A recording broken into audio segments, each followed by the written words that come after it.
சிவப்பு படையின் வீரன் களத்தில் வெல்லும் துணிச்சல்காரன் காலம் கொடுத்த கடமை வீரன் ஞானம் புகழும் கலைஞர் பேரன்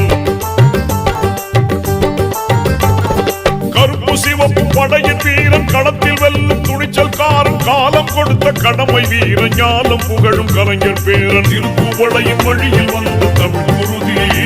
இளம் திராவிடருக்கு தலைமை தாங்கும் உதயநிதி திருப்புவளையின் வழியில் வந்த தமிழ் குருதி இளம் திராவிடருக்கு தலைமை தாங்கும் உதயநிதி